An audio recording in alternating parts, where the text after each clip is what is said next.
Welcome to the Nevis Newscast. Today is Friday, June 16th, 2017. I am Bronte Swanston Hendrickson.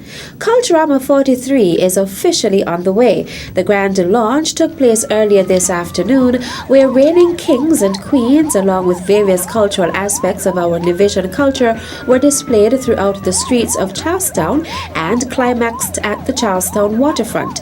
The opening ceremony included the reveal of the 10 contestants for the Miss Culture pageant and the Miss Swimwear pageant.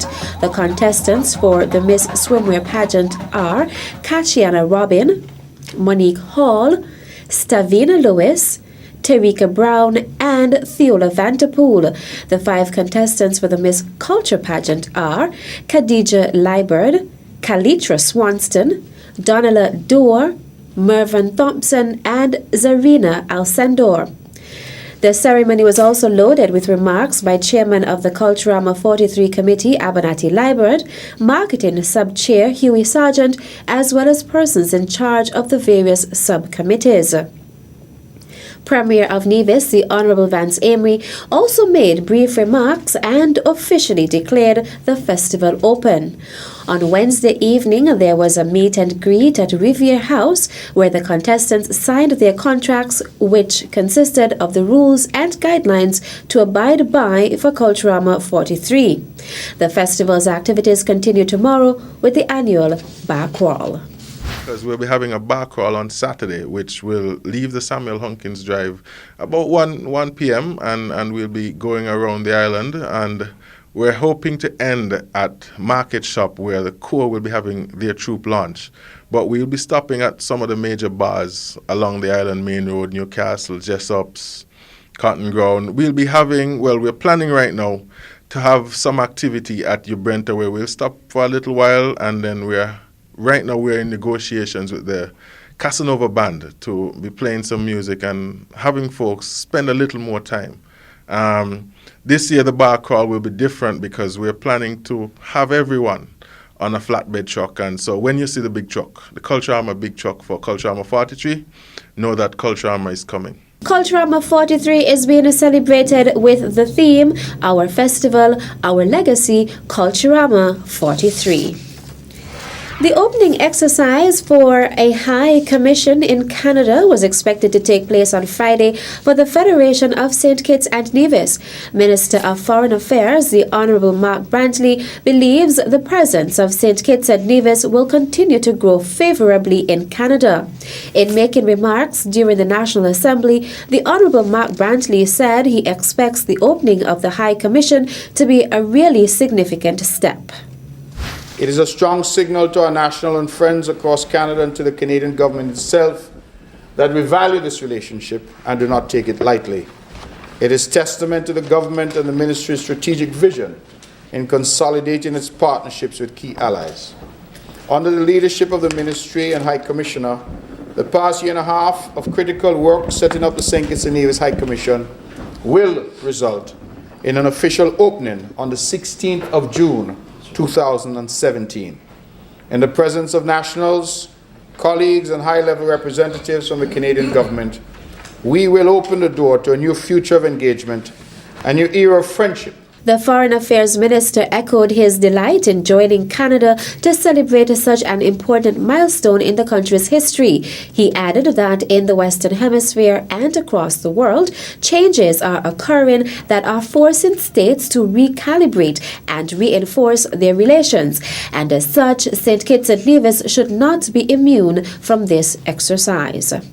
On issues ranging from climate change to public health to food security, to renewable energy, to trade and investment, Canada and St. Kitts and Nevis' interests are aligned. Last week, Canada's own Foreign Minister Chrystia Freeland signaled that Canada will step up its leadership role. Canada's hosting of the G7 summit in 2018 and its possible candidacy for a seat on the UN Security Council in 2021 should augur well for small island states such as St. Kitts and Nevis. Faced with this opportunity, we look forward to ushering in increased cooperation and convergence on shared priority areas which will redound to the benefit of the people of our federation. The Foreign Affairs Minister said he expected all nationals who are born in the Ottawa area and its environs to attend the auspicious ceremony. St. Kitts and Nevis and Canada officially established diplomatic relations on the 11th of October 1983, mere weeks after St. Kitts and Nevis gained its independence.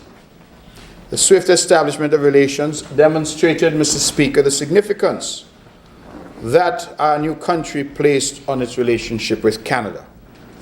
Well before independence, this is a relationship that manifested itself in various forms.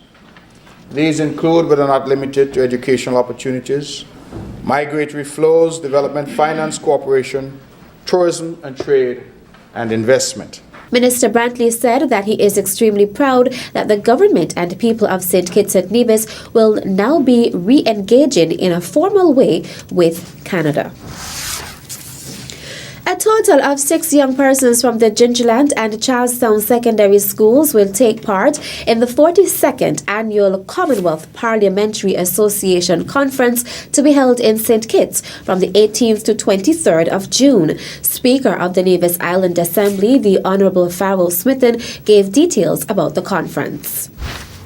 At this sitting, the youths would debate a bill, protection of migrant workers.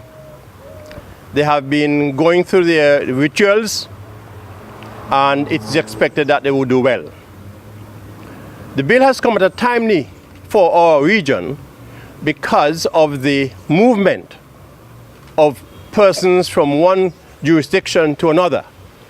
And they would be more or less detailing an account of the reasons for moving, why they move, and the problems that some countries are facing with regards to the movement of people. He also encouraged divisions to journey to St. Kitts to support the youths. It's expected that they would do well, as I would have said, and all we need is the support of the Nevis public who could make it to come to St. Kitts on Friday morning at the auditorium of the Central Bank, where the debate would be held.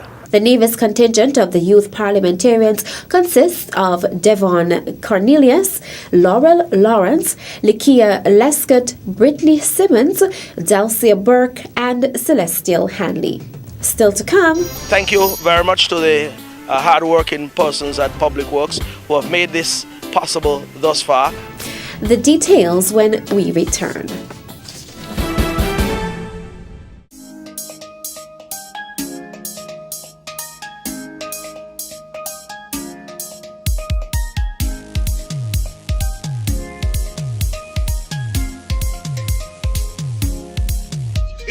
Dancing and whining and fretting till the morning. Like. Drinking, masquerading, live music always playing. Like. Islands of blue seas where people always smiling. Like. Street jams and bandstands where people will be jamming. Don't you miss this time, no.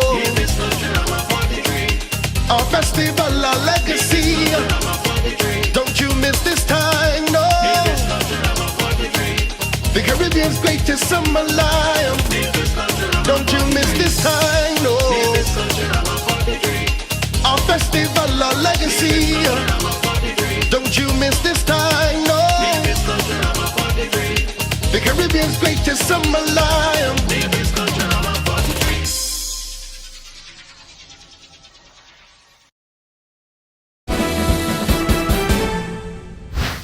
Welcome back. The government of India, New Delhi, welcomes applications from nationals of St. Kitts and Nevis to fill 5 scholarship opportunities to pursue studies in a number of subject areas, including telecommunications, English, accounting, finance, audit, and a variety of technical courses.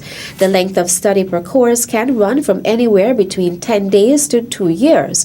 Applicants must be between the ages of 25 and 45 and medically fit. Interested persons are asked to contact the Human Resources Management Department at 467-1323 or 467-1036 for further information. Senior Minister of Public Utilities, the Honorable Alexis Jeffers, earlier this week paid a visit to the Shaw's Road to check on the progress of the rehabilitation project. Minister Jeffers stated he was pleased with the progress of the project and persons from that parish were hired to work on the project.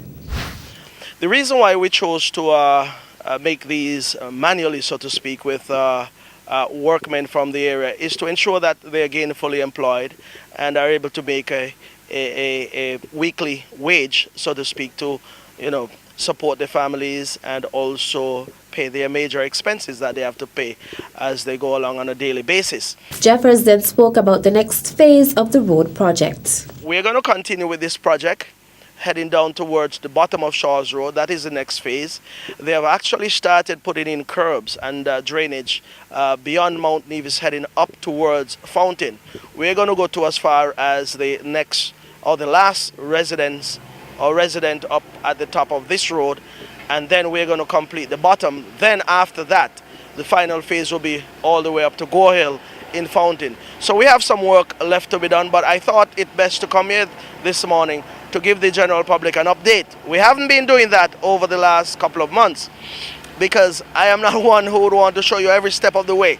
People want results and we want to give them the results in due course, and that is why I'm here to say I am pleased with what we are doing here today. Minister responsible for public utilities, the Honorable Alexis Jeffers. And that brings us to the end of this edition of the Nevis Newscast. I am Bronte Swanston Hendrickson. Thank you for viewing.